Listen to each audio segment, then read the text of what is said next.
আলাইকুম। তো এই বাইকটার আমরা নতুন বল লেসার ইনস্টল করছি, বাট ইনস্টল করার পর একটা জিনিস পাইছি, সেটা হলো যে যখন এই লেসারটা লাগাচ্ছি, এখানে লেসারটা ইনস্টল করতেছি, করার পর যখন হ্যান্ডেলটা খেলতেছি, চাক্কা মাক্কা লাগার পরেও দেখতেছি খটখট না, নয়েজ তো থাকতেছে, ব্রেক করার পর যখন প্রেস করা হচ্ছে, এটা ব্রেক প্রেস করে যখন ঝাঁকি দেওয়া হয় সামনে, কট করে উঠতেছি।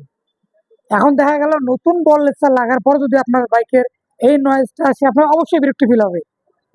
কারণ আপনি এক পাল্লা টাকা দিয়ে বল লেসার লাগাইলেন, লাগার পর যদি সমস্যা সলভ না হইলো, তাহলে তো লাগাইতে হবে না। অতীতেও সেম প্রবলেম ছিল।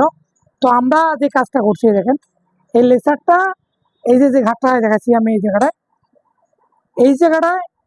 এই জায়গাটায় আপনাদের এই জায়গাটা আছে না, এই জায়গাটার উপরে প্যাঁচই পাইছিল, প্যাঁচ এতটুকু পাইছিল, এই জায়গাটা আমার আঙুলটা ঠিক এতদূর পাইছিল। পাওয়ার ফলে হয়েছিল কি, এই প্যাঁচের এই জায়গাটা পাইলে দেখায় আপনাদেরকে, এই যে ফ্রি প্লেটা, এই ফ্রি প্লেটার কারণে আমি যত নাটটাই দিচ্ছি বা হ্যান্ডেল টাইট হয়ে যাচ্ছে, কিন্তু ঘটঘটি বন্ধ হচ্ছে না। এই ফ্রি প্লেটা ছিল, থাকার কারণে এই সমস্যা হচ্ছিল।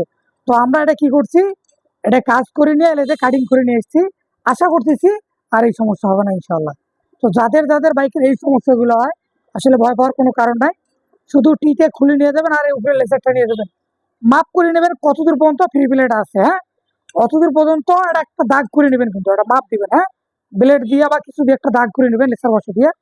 তারপরে লেসারটা খুলে নিয়ে ওই পর্যন্ত হালকা গ্যাস গ্যাস ঝালাই করে নিয়ে এলাকা কাটিং করে নেবেন, আশা করি আপনার সমস্যা সলভ হয়ে যাবে। তো আজকে এই পর্যন্ত, সবাই ভালো থাকবেন, আল্লাহ হাফেজ।